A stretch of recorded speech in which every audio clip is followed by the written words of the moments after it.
Welcome to the Exposed Devotional series. Today's text that we're going to look at is found in the book of Romans, chapter 12, verse 3. Let me read it for us.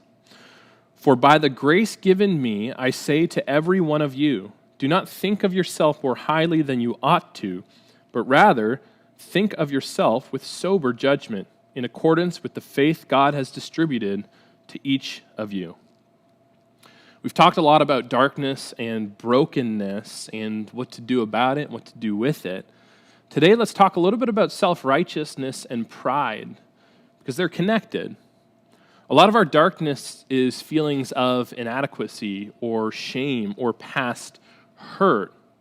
But equally dangerous is the overinflated view of the self, where you think you're greater or you can do more or you're morally superior than you truly are. I love that Paul says to err on the side of sober judgment. Something to know about me is that I've always thought to myself, if I just work harder, I could do anything. I could be that and I could do that. From a young age, I would see others succeed at stuff all the time, and I would believe that if I just put my mind to it, I could also do that. I could succeed at that level, if not more. When it came to athletic accomplishments or intellectual capacity or financial profitability, I would think to myself, I can do that. I just don't try that hard. Sometimes I would be faced with moments where I was trying hard and I still failed, or I was defeated by somebody else. But even in those moments, I would just blame it on my lack of effort or my lack of preparedness. But I wouldn't blame it on my capacity to do it. I would still think of myself so much higher. I would tell myself, they aren't better or stronger or faster or smarter or wiser. They just tried harder at it. And if I wasn't so busy doing all these other things, then I could probably do that as well. I wouldn't ever think that person's just smarter than I am. I wouldn't think that person's just more athletic than I am. I wouldn't think that that person has a better sense than I am. I wouldn't give them that credit. There's been something freeing in my life about being able to say, for the first time in many years, that I'm probably not as smart or as strong or as capable or as wise as a lot of other people. In my early 20s, I could have never said that. I didn't think about myself that way.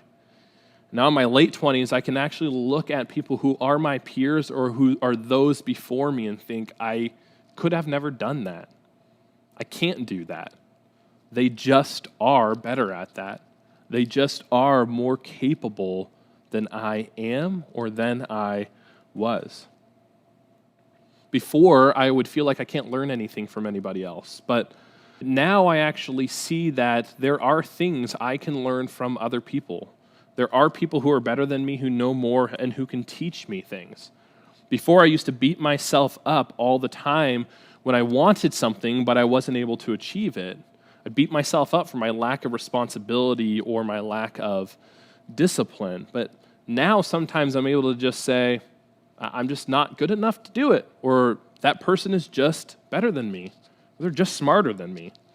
And there's something freeing about my relationship with God as well. I found a freedom to actually be able to rely on His grace far more now than I used to. I used to assume that with more effort and discipline, I could achieve everything and therefore didn't really need God and His grace for all that much. But now I see it a little bit differently. I think about it differently. There's a lot more relying on God because I'm just broken and just can't do it on my own, or just am not good or strong enough to achieve it. Today I want to invite you to consider ways in which you think of yourself more highly than the evidence of your life actually suggests. And I want you to call it out. I'm inviting you to be honest about it.